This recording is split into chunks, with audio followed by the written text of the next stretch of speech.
sistem nyata itu kemudian ditiru dalam bentuk simbol-simbol. Simbolnya berupa apa? Bisa berupa gambar atau grafik atau peta. Contohnya misalkan sistem nyatanya berbicara tentang proses produksi. Oh, proses produksi pembuatan kursi, pembuatan meja itu seperti ini, pembuatan sapu seperti ini, pembuatan jam dinding seperti ini, pembuatan lemari dan sebagainya. Itu sistem nyatanya kita bisa amati. Tapi kemudian untuk kepentingan presentasi kita kepada pihak lain, maka proses-proses tadi, prosedur-prosedur tadi, bagaimana cara membuat sesuatu itu kemudian direpresentasikan dalam bentuk simbol-simbol. Adik-adik belajar OPC, Operation Process Chart. Ya, satu grafik yang digunakan untuk menyajikan proses pembuatan suatu produk. Ya, operasi pertama apa? Misal membuat pintu. Prosesnya seperti apa? Oh, kayu, papan katakanlah gitu ya. Bahan bakunya papan, kemudian dipotong-potong sesuai kebutuhannya ya untuk kebutuhan rangka kayu pintunya. Kemudian untuk bagian tengah-tengah dari rangka pintu itu ya, jadi ada rangka, ada pengisi pintu yang semuanya dari kayu. Kebetulan di depan saya ada pintu, jadi saya langsung lihat pintu.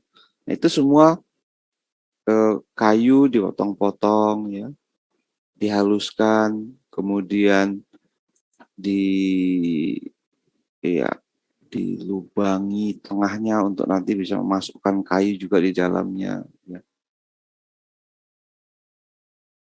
Gabungkan tadi potongan-potongan kayu untuk membentuk ya, prosesnya seperti itu. Kemudian dirakit, penghalusan di sistem nyata itu pelitur misalkan seperti kayu, dan di depan saya ada ya sudah selesai.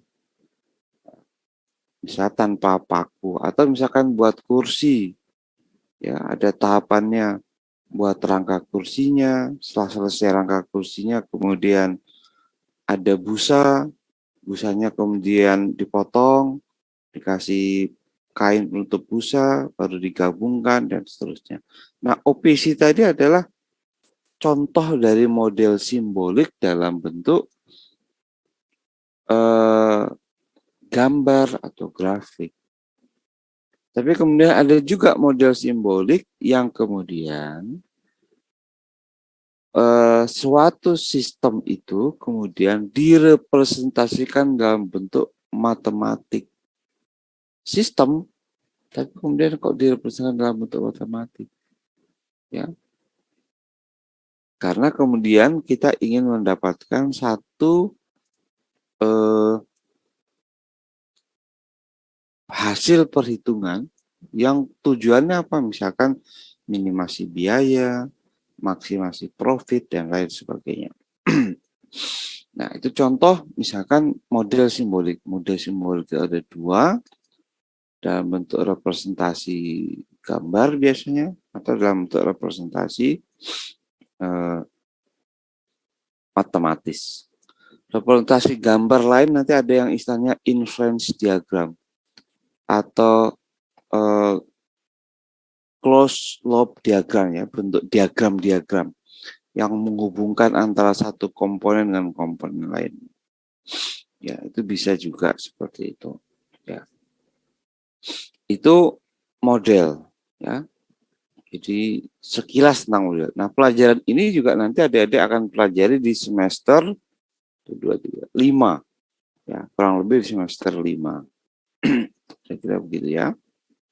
Nah, kenapa kemudian kita menggunakan model tadi yang kan? Nah, kenapa sih sistem nyata kita menggunakan model? Maka di sini kita bisa melihat satu, mungkin kita perlu melakukan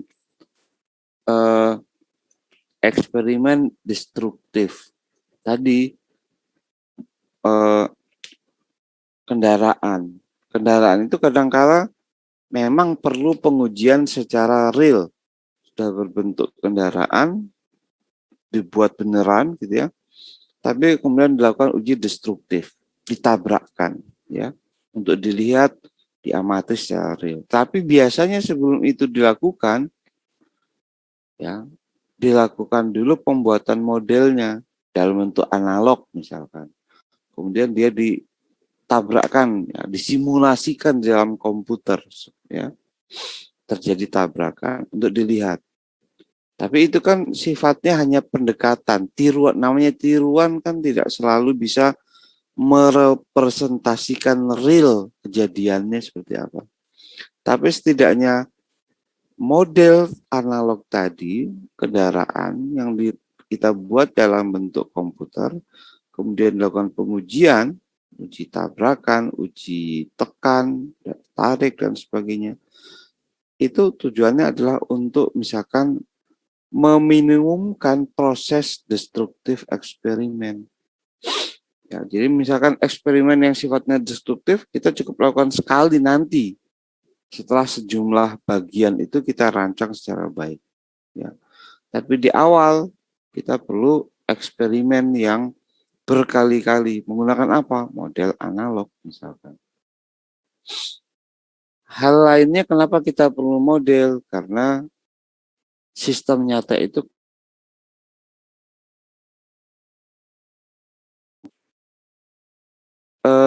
terlalu banyak aspek yang ya. Orang-orang biologi ketika melakukan eksperimen, orang kimia melakukan eksperimen, ya, itu sebenarnya dia mencoba menirukan model. Misalkan mereka ingin menumbuhkan jamur, misalkan. Nah, tidak mungkin mereka menumbuhkan jamur pada misalkan atau melihat jamur pada sistem nyata, bagaimana jamur itu tumbuh. Mungkin terlalu lama. Mungkin terlalu banyak faktor yang menyebabkan jamur yang ingin mereka tumbuhkan itu tidak bisa murni karena banyak berinteraksi dengan lingkungan sekitar. Nah, kemudian mereka meniru bagaimana jamur itu tumbuh, ya, dibuatkan media khusus, dilakukan sterilisasi lingkungannya dari hal-hal yang mungkin mempengaruhi. Untuk apa? Meminimumkan terjadinya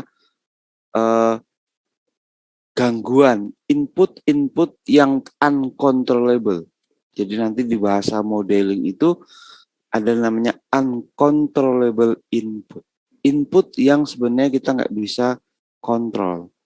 Nah, kita buat model itu biasanya adalah untuk mengurangi uncontrollable input tadi. Mengurangi. Maka kalau pada orang-orang sains, biologi, kimia itu kadang-kadang melakukan eksperimen untuk mengurangi terjadinya uncontrollable input. Kita juga nanti ketika berbicara pada membuat model matematik, biasa kita juga membatasi uncontrollable input, ya, membatasi uncontrollable input. Karena apa? Karena kita kemudian membatasi titik tinjauan sistem kita itu pada sistem yang relevan saja. Pada sistem-sistem yang terlalu jauh, yang kemungkinan sebenarnya dia mempengaruhi, tetapi tidak secara langsung, mungkin kita mulai sisihkan. Ya. Jadi, kenapa kita perlu model? Salah satu tujuannya adalah meminimasi kompleksitas pada sistem nyatanya. Ya. Kemudian ada lagi meminimasi negatif impact. Ya, kita jadi perlu buat model untuk meminimasi negatif impact. Ya, kalau kita buat katakanlah tiruan kendaraan yang kemudian kita ingin melakukan pengujian kalau pesawat itu menghadapi turbulence ya, angin yang berputar-putar seperti itu. Itu kalau kita nggak pakai model, artinya harus ada orang di dalamnya, gitu ya. Kemudian dia disuruh terbang pada kondisi angin yang turbulen, ada awan dan sebagainya. Wow, pasti kita akan mengatakan itu beresiko nyawa. Maka kemudian kita perlu membuat modelnya saja.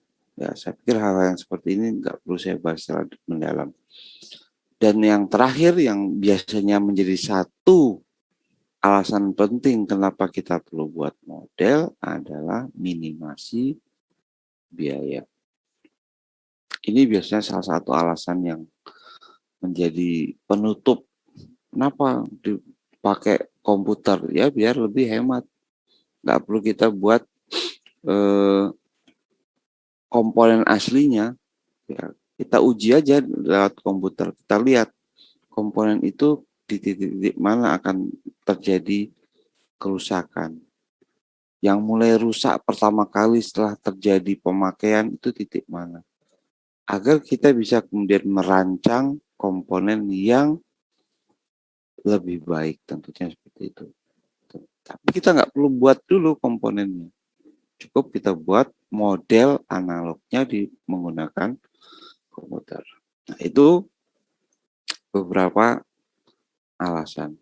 Nah, ini kemudian mungkin tidak perlu saya bahas semuanya ya. Ya. Model yang baik itu yang bagaimana? Yang valid, benar. Ya. Benar itu misalkan kalau secara matematis biaya total itu adalah hubungan dari komponen biaya simpan ditambah biaya pesan misalkan. Biaya simpan dan biaya pesan.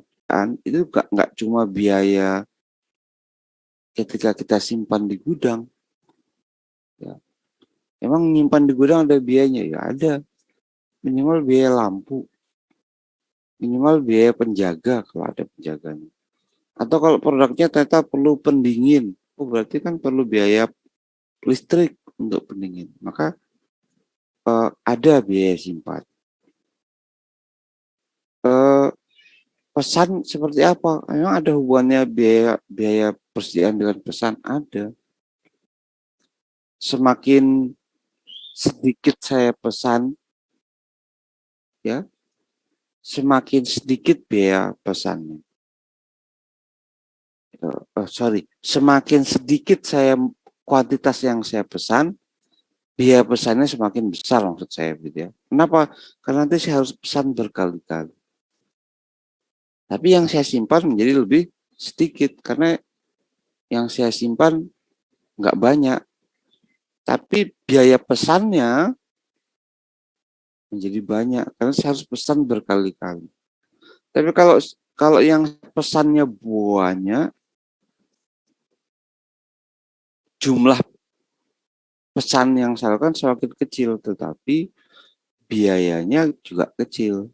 Tapi karena yang saya pesan banyak, akibatnya yang saya simpan menjadi banyak. Nah, valid itu tadi artinya bahwa total biaya simpan, itu total biaya simpan adalah biaya pesan ditambah biaya simpannya itu sendiri. Nah, valid ketika kita kemudian menghubungkan itu sebagai penjumlahan. Bukan dikali biaya simpan dikali biaya pesan. Nggak ada hubungan perkalian di sana. Yang ada hubungan penjumlahan. Kan begitu. Nah, itu contoh kemudian model matematiknya menjadi valid. Simple. Ya, biasanya model atau model matematik kita buat sederhana dulu, simple dulu. Nanti baru kemudian kita tambahkan komponen-komponen atau aspek-aspek baru untuk membuat model menjadi lebih komplit. Ya, itu ada komplit. Jadi antara simple dengan komplit kan dua hal yang simple itu biasa kita lakukan di awal. Kita buat model dulu yang Itu juga nggak perlu untuk membuat, tapi kemudian model yang simple biasanya ada banyak aspek atau komponen yang belum kita jadi pertimbangan di dalam model tadi. Kemudian kita mulai tambahkan sedikit agar dia menjadi komplit. Ya, biasanya seperti itu kalau kita kemudian membuat model matematik. Robust itu kokoh.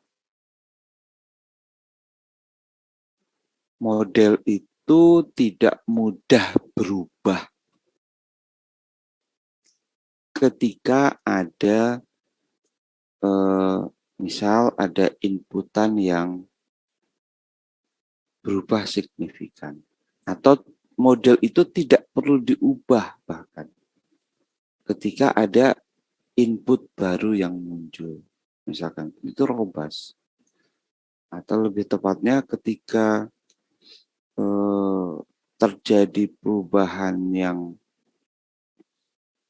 input yang naik secara drastis, model keluarannya tidak terlalu output atau outcome dari hasil dari model tidak terlalu berubah.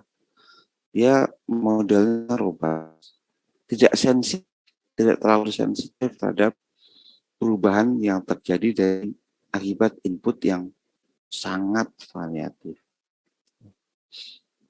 Model robust biasanya ketika modelnya sudah banyak mempertimbangkan jumlah aspek, ya, sudah mulai dipertimbangkan. Karena kalau enggak, kemungkinan uncontrollable inputnya ada sangat mempengaruhi sebenarnya. Jadi mungkin apa istilahnya? Tadi kan saya ingin mengatakan atau nantilah mungkin di semester 5. Uncontrollable input namanya juga uncontrollable. Ada input yang kita tidak bisa kendalikan. Contoh, permintaan dari konsumen untuk produk yang kita buat sebenarnya kan uncontrollable. Sebenarnya loh ya. Saya bilang sebenarnya. Bisa nggak kita tahu bulan depan permintaan kita berapa? Nggak bisa. Bulan Desember berapa sih permintaan produk kita? Nggak bisa sebenarnya. Karena belum terjadi misalkan. Ya. Nah, tetapi kemudian uncontrollable input tadi ini kemudian bisa kita ramalkan. Jadi sebenarnya berapa permintaan kita biasanya dari bulan ke bulan.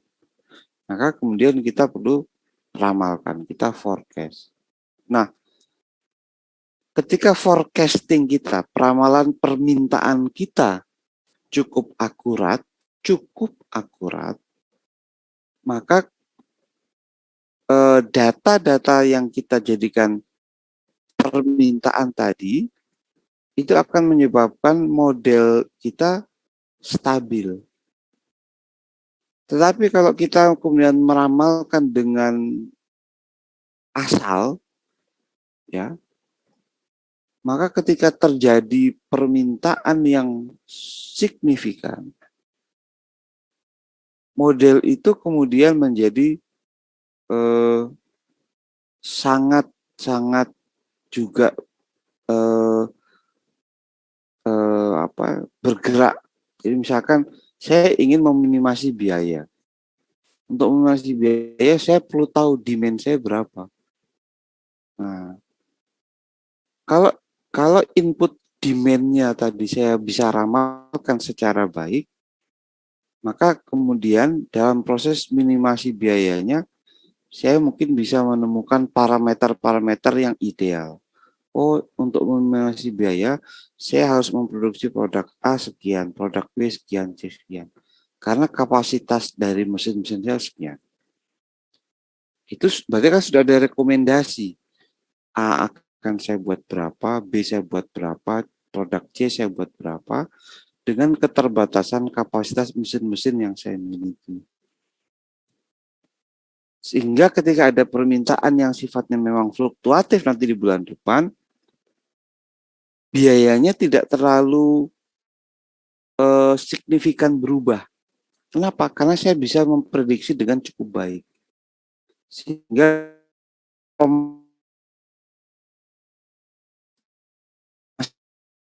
level yang baik. Tapi ini kalau saya nggak bisa memprediksi permintaan dengan baik, asal sajalah gitu ya, maka permintaan tadi kan kemudian tidak akurat, maka solusi yang saya berikan juga bisa jadi nggak akurat. Oh, A harusnya diproduksi sekian, B harusnya diproduksi sekian, C harusnya sekian. Nah, padahal tanya terlalu jauh dari perkiraannya yang tadi.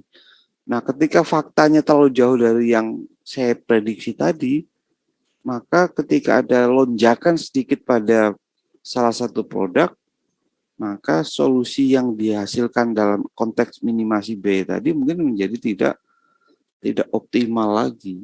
Ya, wah ternyata cost-nya malah menjadi besar, misalkan seperti itu. Nah, itu artinya modelnya nggak robust sebenarnya, karena ada faktor lain yang kita belum perbaiki di dalam peramalannya, misalkan begitu. Nah, itu contoh. Ya. Ya, mungkin belum nyambung tapi nggak apa-apa lah, karena saya sedang bercerita tentang model matematis ya, ada controllable dan sebagainya. Nah, di salah satu bagian model yang baik adalah di sana dikatakan model itu bisa communicable, yang namanya model tiruan dari sistem nyata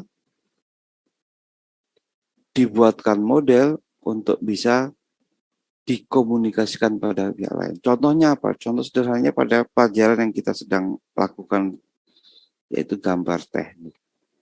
Kita menggambar itu tujuannya adalah agar pihak lain bisa membaca tentang komponen yang kita desain. Kalau kemudian komponen yang kita gambarkan tadi tidak mengikuti satu tata aturan tertentu atau konsensus dalam cara menggambar yang baik, maka orang yang membacanya akan bingung. Ini gambarnya apa? Maka itulah kenapa kemudian kita perlu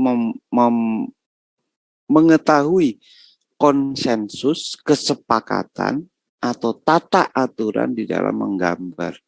Agar gambar yang kita buat sesuai dengan kaidah tadi, akhirnya nanti gambar bisa dikomunikasikan kepada pihak lain. Kenapa? Karena pihak lain tadi juga mengetahui tentang tata aturan atau konsensus di dalam cara membaca suatu gambar.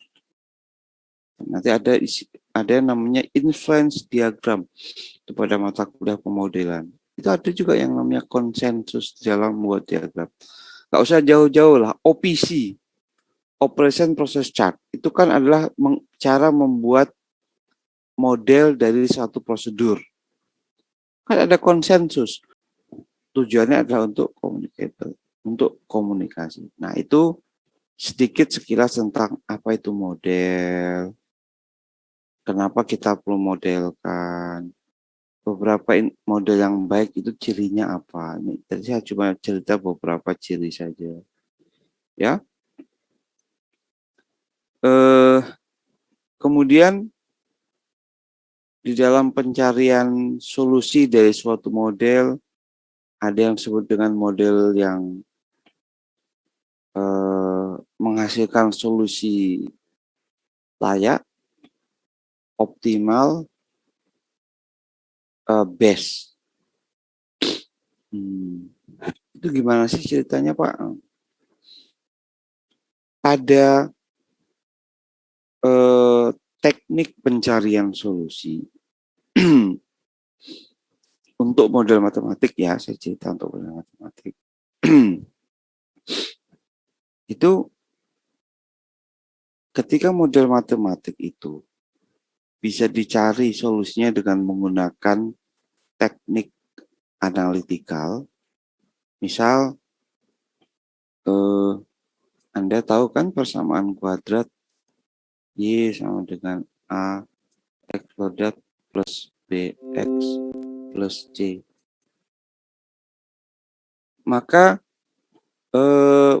persamaan kuadrat ini akan mencapai titik optimum. Nah, ini titik optimum ya, atau titik optimum ketika kita melakukan menurunkan fungsi ini pada turunan pertamanya, ya. Ini kan jadi 2A plus seperti ini sama dengan 0. Ya. 2A X. Jadi pada X berapa, kan kira-kira begitu ya. Ini X gitu, ini Y. Pada nilai X berapa yang akan menyebabkan Y itu bernilai optimal. Optimal itu bisa minimum, ya, bisa minimum, bisa maksimum. Itu ya, itu optimal. Nah, analitikal itu yang seperti ini contoh sederhananya. Ya, kita melakukan proses mencari dengan model matematik, kita turunkan dengan fungsi pertamanya terhadap variabel yang kita cari. Misalnya yang kita cari misalkan X. Maka ini hasilnya pasti optimum. Ya, hasilnya pasti optimum. Ya, jadi nilai ini optimum. Tetapi kemudian bisa saja kita tidak menggunakan pendekatan yang ini. Ya, pendekatan dengan heuristik, ya, secara numerik. Misalkan ini kan X. Maka kemudian saya mencari titik-titik di sini. Saya mencoba, ya. Pada X sekian Y-nya berapa, pada X sekian Y-nya berapa, pada X sekian berapa. Nah, kan begitu. Nah, pada saat X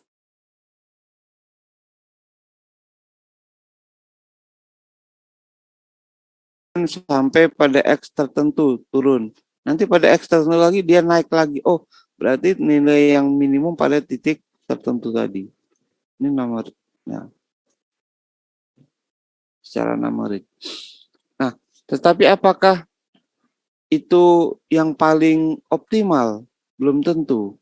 Karena tergantung kata X yang kita gunakan. Semakin kecil, semakin akurat kita bisa mendapatkan optimal dari Y-nya tadi. Ya. Delta X-nya besar, jaraknya besar, mungkin ya tidak bisa mendekati hasilnya seperti analitik. Seperti itu. Nah, itu contoh pencarian solusi dengan heuristik. Ya. Nanti kalian ada mata kuliah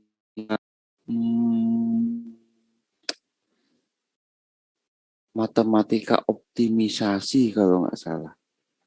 Di semester berapa? Sekarang udah dapat belum ya? Semester 3 mungkin ada namanya mata kuliah khusus itu matematika optimisasi.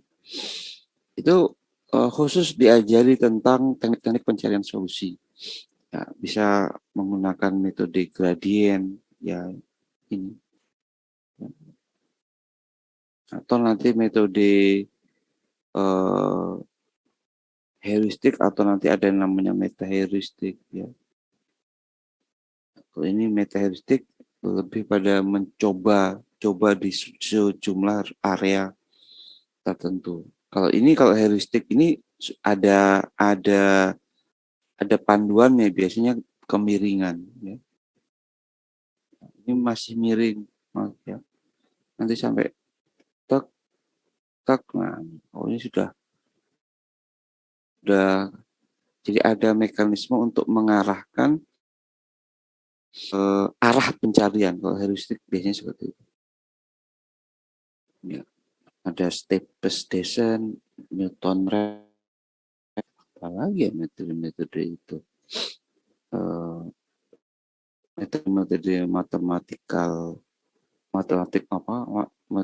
optimisasi. Nah, itu akan dipelajari juga oleh adik-adik solusi dari suatu model matematik. Nah, kadang kalau kita nggak bisa menggunakan model analitik, model matematik secara analitik, pencarian solusinya, heuristik nggak bisa, ada satu sistem tertentu yang memang kita perlu melakukan pendekatan pencarian solusi yang dimana solusinya itu tidak optimal, nggak bisa mendapatkan yang terbaik, tapi layak. Kita hanya mengatakan layak. Solusi itu layak. Layak itu artinya gimana? Tidak ada sejumlah pelanggaran signifikan di dalam tidak ada pelanggaran signifikan. Berarti ada yang dilanggar. Ya ada lah. Ya, jadi kita meniru sistem nyata itu kan nggak bisa semua 100% kita bisa tiru. Ya. Tetapi kemudian solusi itu kita katakan cukup. Misalkan kalau kita misal ketika kita masuk ke sebuah bank, ya, ini teller bank, ada teller bank, teller di sini. Kita masuk, kita kan harus ngantri dulu, kemudian nanti kita akan dipanggil, ya, dilayani lah, gitu ya, oleh dua teller ini. Ini kalau antriannya, kita akan merasa tidak nyaman, gitu ya. Wah, antriannya panjang. Saya baru pada urutan sekian. Nah, pada kasus ini mungkin kita tidak ingin melihatnya secara matematikal. Pada kasus yang sederhana bisa kita bentuk model matematikal, model antriannya secara matematikal. Pada kasus yang sederhana. Tapi pada kasus yang kompleks, ya, kita nggak bisa memodelkan secara real. Kenapa? Orang datang itu kan juga variatif. Ada yang datangnya satu. Kadang-kadang orang datang langsung sekali masuk 5. Sekali masuk 5 orang, tuh 2, 3, 4, 5. Tapi ada yang datangnya satu. Nah, gimana kita mau modelkan secara matematis waktu antar kedatangan? Kalau ternyata sekali datang 5, sama kah? Atau kita anggap berbeda mereka datang? Mereka masuk di pintu hampir nggak ada jedanya, 5 masuk aja, tok masuk, ambil nomor antrian. Nah, pas ngambil nomor antrian, mungkin di situ kita bisa kemudian melihat kedatangannya berbeda, waktu antar kedatangan berbeda. Kenapa? Kan kemudian dia mencet antrian tek pada detik sekian, pada detik sekian berikutnya, pada detik sekian berikutnya lagi, sampai 5 orang. Tapi kan sudah ada perbedaan waktu antar kedatangannya. Tapi kan rapat. Nanti kemudian ada lagi, lama nggak datang lagi orang baru. Nah, itu kan variasi sekali. Nah, kondisi variasi ini kemudian biasa untuk mencari solusi. Berapa sebenarnya saya harus menyiapkan teller. Ini kalau saya nyiapin 2, antrian panjang. Konsumen mengeluh. Ya, mengeluh. Wah, antriannya lama. Nggak bagus layanannya. Kenapa ngantrinya lama gitu ya? Kan keluhannya begitu. Tapi kalau saya menyiapkan banyak di sini teller, saya tambah 2. Mungkin ini cepat selesai. Cepat selesai. Tapi kan di sini akibatnya saya ada penambahan kos, ya, ada biaya. 2 menjadi 4, kan gitu. Ini kan kos. Pada satu sisi saya memberikan kenyamanan, tapi pada sisi lain ada biaya. Dan lagi ada namanya utilitas, ya. Utilitas itu kalau terlalu banyak orang, berarti kan kemungkinan utilitas atau pemakaian dia rendah. Ya. Di 7 jam mungkin dia hanya 60% bekerja. Apa? Karena cepat selesai. Dilayani, habis itu dia istirahat. Dilayani, istirahat lagi. Beda kalau 2 orang. Mungkin dia hampir-hampir tidak istirahat. Utilitasnya menjadi misalkan 90%. Hampir-hampir nggak istirahat. Melayani terus. Nah, pada kondisi ini kita lebih fokus pada menjaga utilitas atau memberikan tingkat kepuasan level yang baik. Ini kan kontradiktif sebenarnya. Ya. Nah, pada kondisi ini kemudian kita membentuk simulasi bukan untuk mengoptimalkan untuk atau mendapatkan hasil yang terbaik, ya kita hanya mengatakan visible dengan ongkos yang ya masih visible lah. Ongkos membayar teller juga nggak terlalu tinggi, tetapi kemudian waktu mereka nunggu juga nggak terlalu lama. Utilitas pekerja juga nggak rendah banget, tapi terlalu tinggi, akhirnya dia seolah-olah nggak istirahat. Kan mungkin ya 80% lah utilitasnya. Dan menunggunya juga nggak terlalu lama misalkan. Ya dianggap wajar misalkan kalau kurang dari misalkan. Ya. Nggak ada lagi diperkirakan menit. Ya.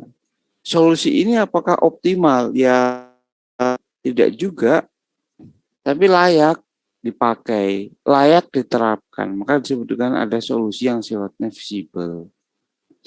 Jadi kalau dilihat dari pencapaian solusinya, ada yang solusi yang visible saja, best, ya terbaik yang ditemukan saat itu. Tapi dia terbaik itu juga bukan berarti optimal.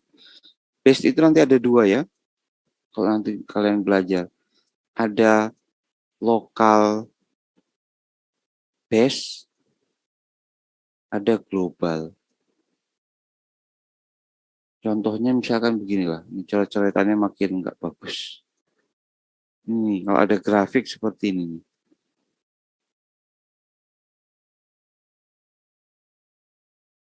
Nah, ini ada grafik seperti ini. Kalau saya kemudian menggunakan sebuah metode, ini X, sebuah metode pencarian solusi. Secara ternyata area pencarian saya itu hanya di area sini. Maka kalau saya ingin mencari nilai maksimumnya, saya tentu akan mendapatkan nilai maksimum kira-kira di sini.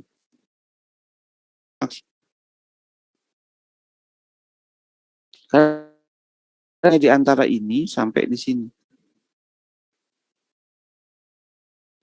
Ini kelihatannya adalah maksimum. Tapi ini sifatnya lokal. Lokal. Karena keseluruhan sebenarnya dari data yang dimiliki, dia akan mencapai maksimum itu bukan di sini, dia maksimumnya itu di sini. Tapi karena area pencarian saya itu bergeraknya di sekitar sini bergerak sini, nggak pernah keluar dari sini. Seandainya dia keluar dari sini, nyampe ke sini, mungkin dia akan bergerak ke sini, ke atas, ke atas, ke atas. Tapi misalkan pencarian saya hanya dibatasi di area ini sampai sini, maka kemudian kita hanya mendapatkan yang namanya local base. Maka base itu tadi ada local base atau ada global. Ya, kalau global, area pencarian saya itu bisa mencari di hampir semua area. Maka ini bisa jadi ketemu di titik ini. Itu yang tadi base itu base lokal atau base kalau base global bagus. Ya kita mengatakan solusi yang saya hasilkan adalah terbaik pada, nah, biasanya ada batasannya, pada area pencarian begini-begini atau pencarian seperti ini. Jadi ini kalau dilihat dari solusinya. Nah, nah saya tadi ya, saya memberikan prolog tentang model itu apa, mengapa perlu model, solusi dari sebuah model itu kemudian bisa dilakukan secara dicari dengan analitikal, heuristik atau simulasi. Tentu hasil yang diberikan oleh analitikal lebih optimal, bisa menghasilkan optimal. Kalau menggunakan heuristik, ya kita hanya bisa nyebutnya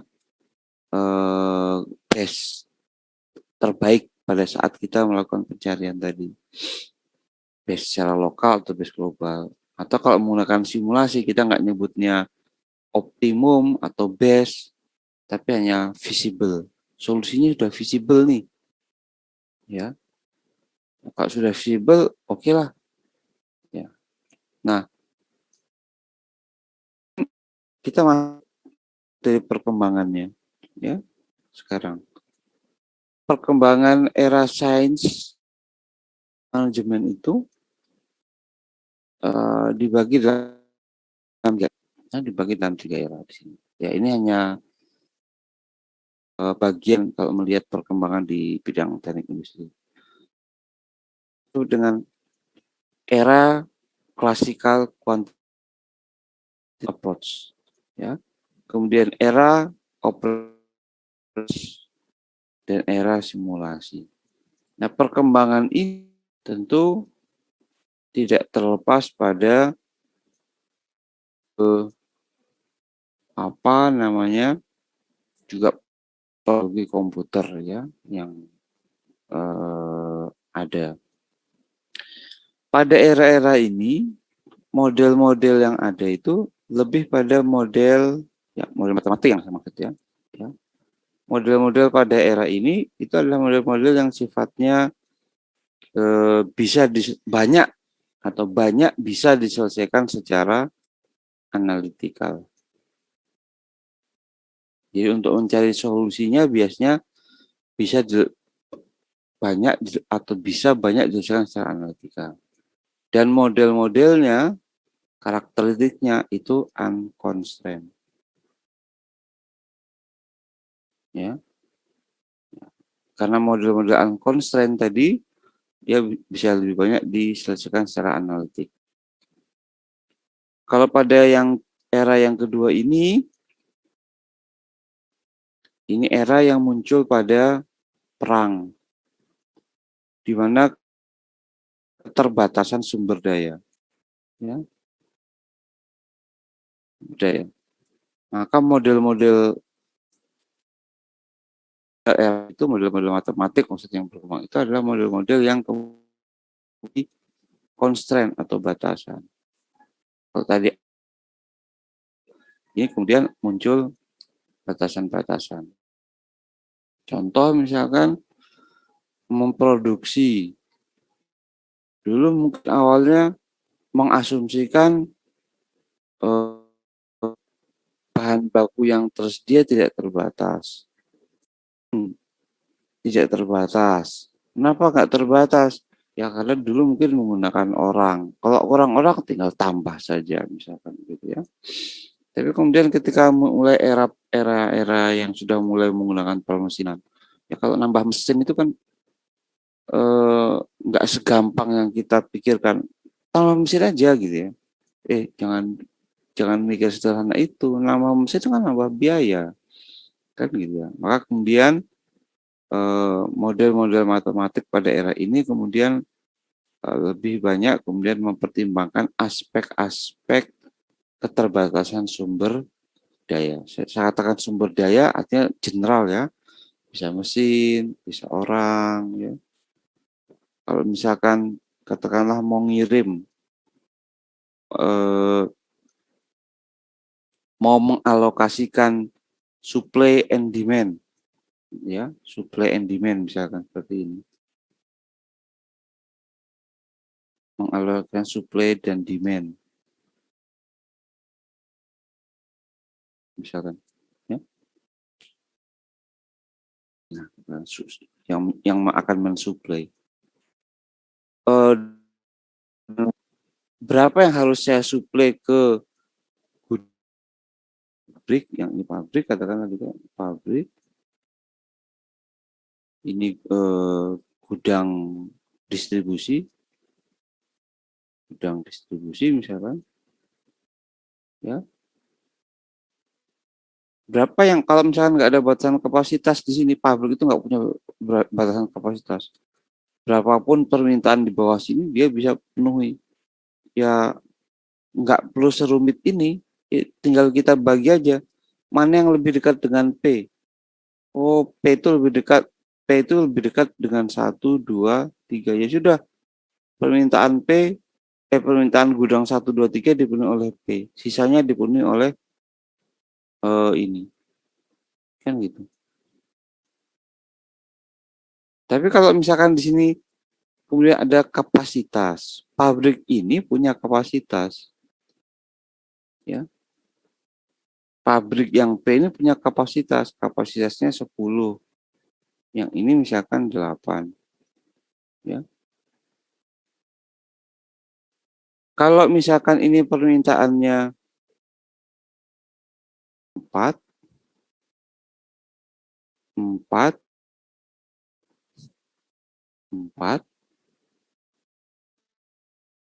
terusnya ini misalkan juga 5 misalkan. Kalau menggunakan model yang tadi kan 4 tambah 4, 8. 8 tambah 2. Nggak bisa dipenuhi oleh pabrik P. Kenapa? Pabrik P kapasitasnya hanya 10. Kan begitu. Tadi kalau sebelumnya kita nggak bicara kapasitas. Berapapun permintaannya, ya karena ini 1, 2, 3 lebih dekat dengan P, ya sudah, suplai aja 1, 2, 3 dari P. Tapi yang ketiga ini misalkan permintaannya juga 4, demand-nya adalah 4. Ya tentu saja dengan kapasitas P sebanyak 10, nggak bisa dong bahwa semuanya ini kita suplai dari P. Ya, tentu sebagian lainnya harus disuplai oleh Q. Ya sudah, nomor 3 disuplai oleh Q dan nomor 8 oleh Q. 4 disuplai oleh P. Kemudian 3 dan 8 disuplai oleh Q. Ternyata menarik juga nih. Q-nya ini cuma maksimum 8. 4 tambah 5 itu udah 9. Q-nya nggak bisa. Q-nya itu hanya 8. Gimana dong? Kan begitu. Kira P ini harus mensuplai yang ini. Karena nanti kalau P mensuplai yang ini mesti jauh jaraknya. Katakanlah 5 tambah dengan 4 yang ini. Itu kan 9. Oh bisa nih, 1 dan 8 disuplai oleh P. Q-nya gimana? Ya, Q-nya terpaksa mensuplai 3 dan 2. Karena 3 dan 2 itu demand-nya 4 dan 4. Oh, cukup ini. 4 tambah 4, 8. 4 ditambah 5, 9. Cukup juga. Nah, ini ilustrasi sederhana saja bahwa pada era-era yang kedua tadi, keterbatasan sumber daya itu kemudian memunculkan model-model matematik yang mempertimbangkan constraint. Constraint-nya mana tadi? Ini. Bahwa yang bisa disuplai oleh si kedistribusi ini itu nggak boleh lebih dari jumlah. Jadi misalkan katakanlah yang disuplai ke X1 ditambah X2 ditambah X3 ditambah X8 itu kurang dari P, kapasitas KP, kapasitas P. Begitu juga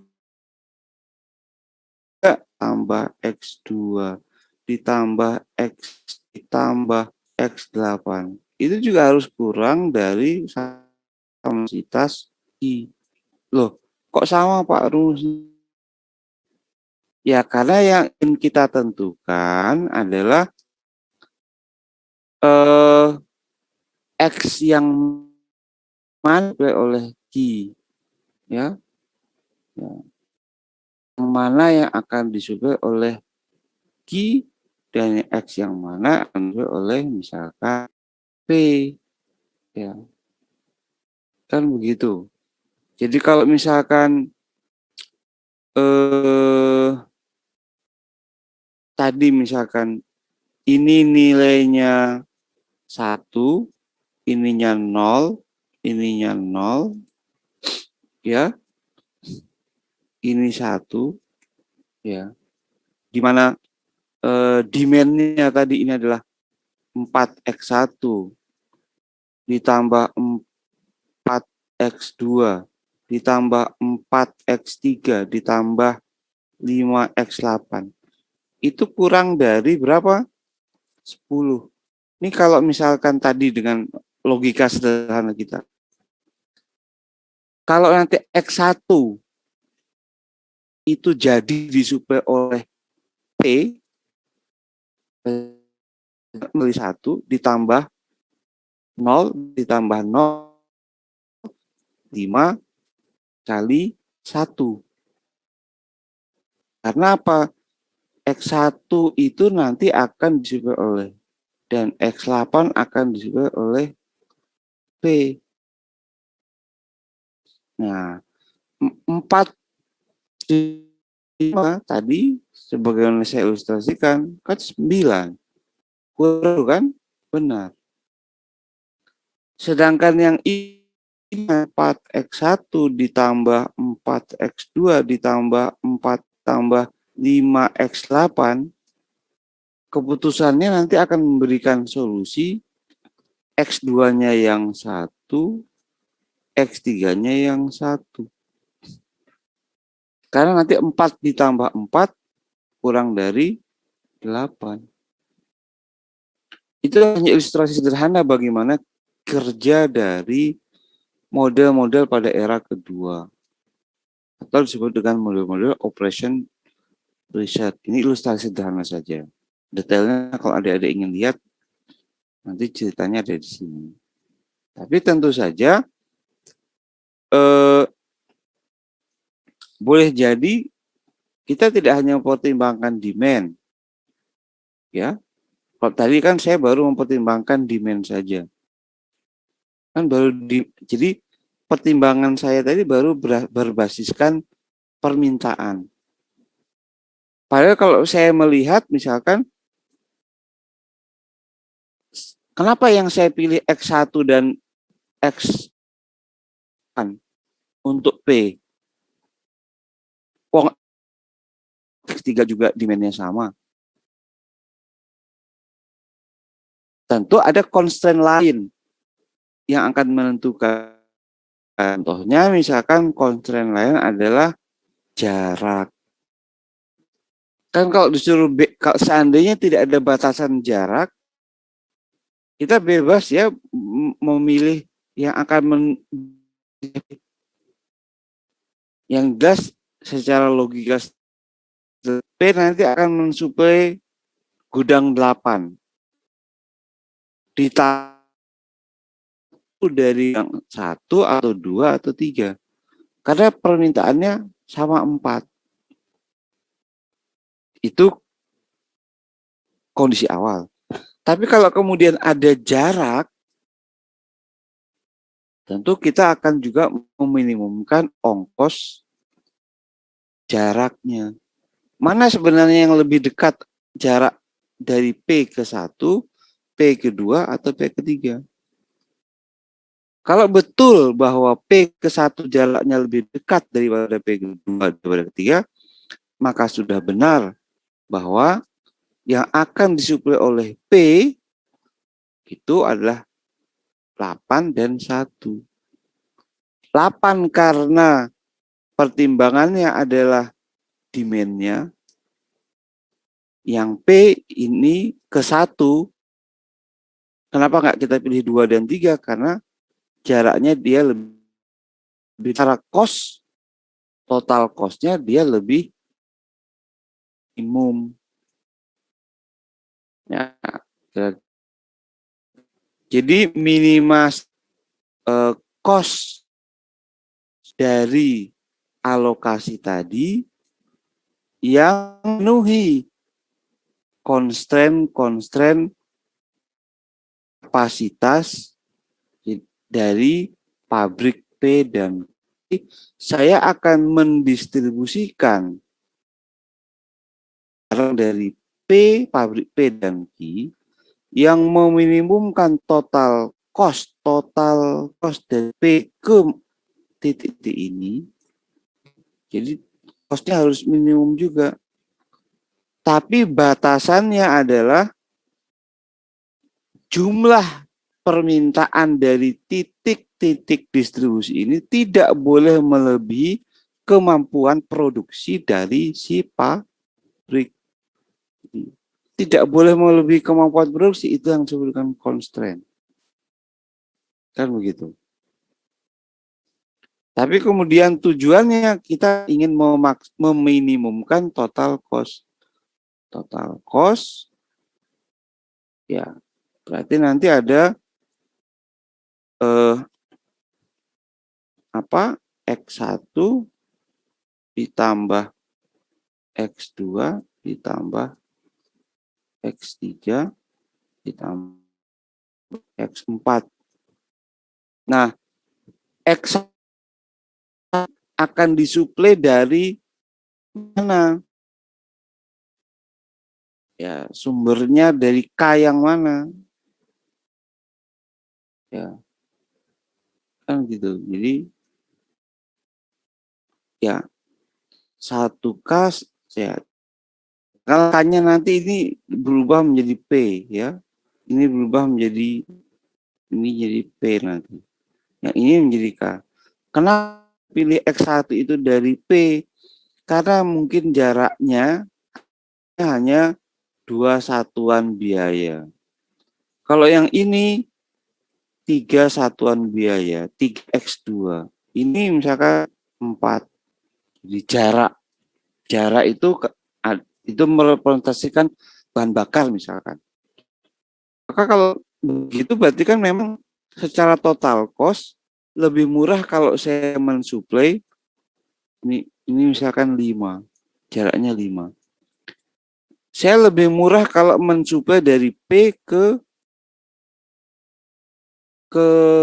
titik 1 ini. Ya, berarti X1 ini akan disuplai oleh P. Tapi tidak saya X2 ini tidak saya suplai dari P karena tadi ada batasan kapasitas. Ya, ada batasan kapasitas. Karena kalau nanti saya itu ini kalau secara jarak ya pasti lebih murah P itu ya ini ya kalau misalkan mohon maaf ini kalau dari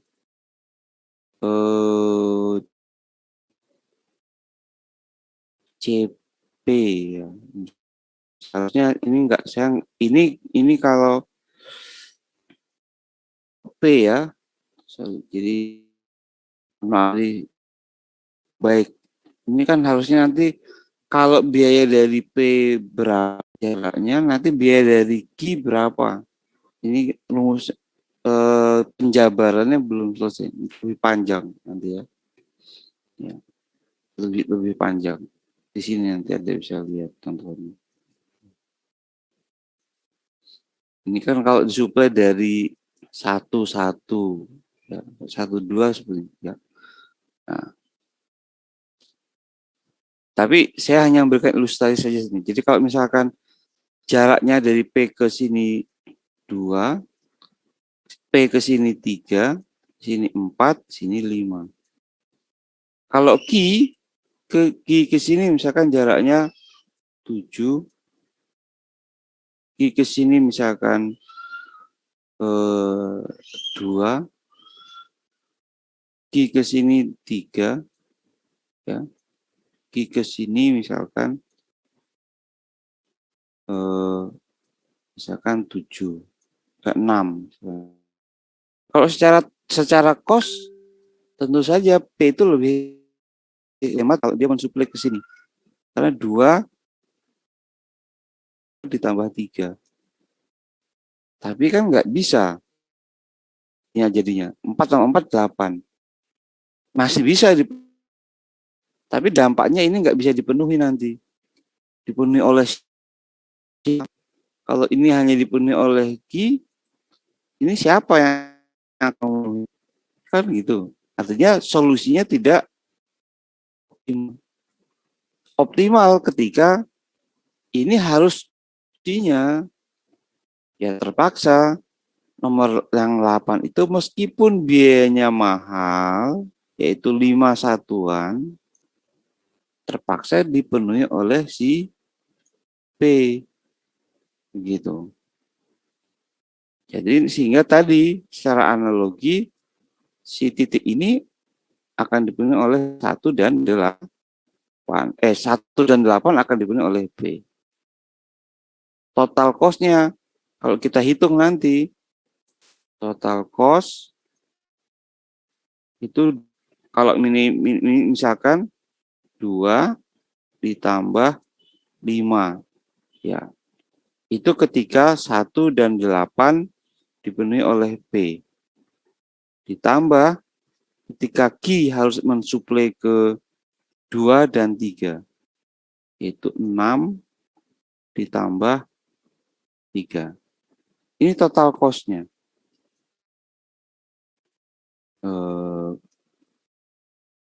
Berapa? 5, 5, 10, 16. Nah, ini total cost satuan. Nah, ini yang paling minimum dibanding kalau misalkan suplai kedua sama-sama 4-nya demand-nya. Ini kan berubah nanti menjadi 3, jadi 17. Ya, itu ilustrasi. Jadi ya 16 itu adalah total cost yang paling minimum. Dan datanya atau constraint-nya terpenuhi bahwa yang disuplai ke area tadi tidak lebih dari kapasitas si P dan kapasitasnya si Q. Gitu ya adik-adik ya. Ini contoh satu model matematik. Ini adik-adik akan pelajari di mana? Ada nanti di mulai semester 3 kalau nggak salah operation research itu mulai 3, 4 ingat saya ya. Atau sampai 5 ya, atau sampai 4. Atau 4 dan 5 adik-adik akan belajar dulu ya. Ya. Nah, satu hal contoh Kalau di kelas yang satunya saya banyak cerita misalkan tentang kasus yang ini. Kasus pada era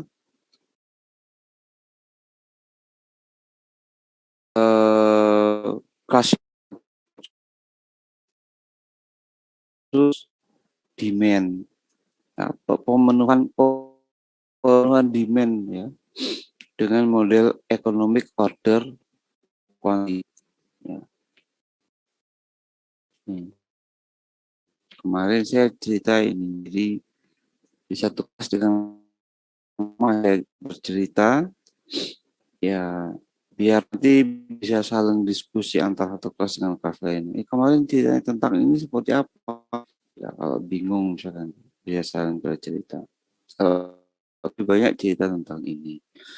Di kelas satu lagi cerita tentang yang kelas pertama, saya cerita tentang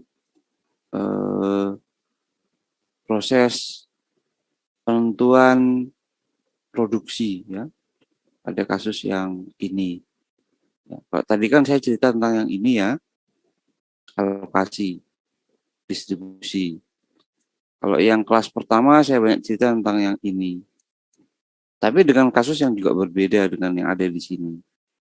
Ya, saya mencoba menyederhanakan kasus-kasus saja biar lebih waktunya bisa lebih terpenuhi.